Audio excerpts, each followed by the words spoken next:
সেই guys finally অৱশ্যে লক্ষ্যস্থান আহি পাই ধুনীয়াকৈ এতিয়া গৈ আছোঁ ভাত খাবলৈ আছে নাই যাম আৰু যদিহে থাকে তেনেহ'লে খাম আৰু ইয়াতে যিহেতু এক দিনতে 10,000 15,000 মানুহ আহে আৰু তেওঁলোকৰ কাৰণে সকলোকে মানে ব্যৱস্থা কৰি দিয়া হৈছে ভাত পানী আৰু সেইকাৰণে এইফালে ইয়াতে বান্ধিব লাগিছিল তো এতিয়া পেটত ধুই গৈছে মোৰ সেই গাইজ ফাইনেলি সাজি কাচি আহি পাই মেলি ধুনীয়াকৈ ভাইটিৰ পৰা নামাৰ পাছত খুলি গৈছিল তাৰপাছত এইফালে মোক ধুনীয়াকৈ সাজি কাচি দিলে আৰু এইফালে তেওঁৰ লগত সহযোগ কৰি আছে একদম আৰু এইফালে একদম থেংক ইউ দুইজনকে এতিয়া বাৰু আমি একদম থেংক ইউ এতিয়া বাৰু আমি গৈ আছোঁ চাওকচোন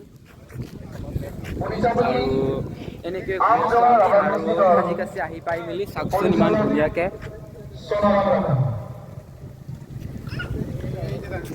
আহক তেনেহ'লে ঠিক নাই এইফালে চাওক আমি নাচিম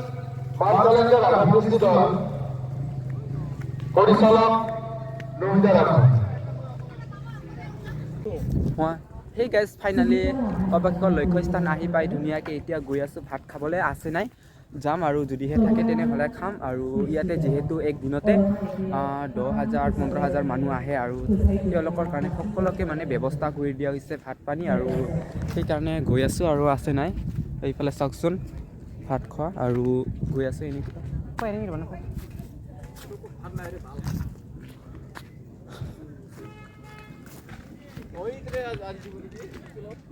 নাই চাগে আজি ভাতটো চ' এইফালে গৈ আছোঁ আৰু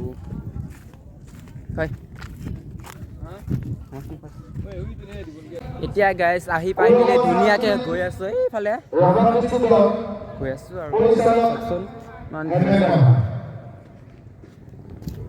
আৰু ইয়াত এক দিনত 10,000 মানুহৰ কাৰণে ব্যৱস্থা কৰি দিয়া হৈছে আৰু এতিয়া আমি সকলোৱে ৰাভা ফ্লক ডেন্স নাচিবৰ কাৰণে ৰেডি আৰু ভণ্টিৰ সৈতে চেল্ফি ল'লোঁ আৰু সকলোৱে নাচিবৰ কাৰণে ৰেডি হৈ দিয়কচোন।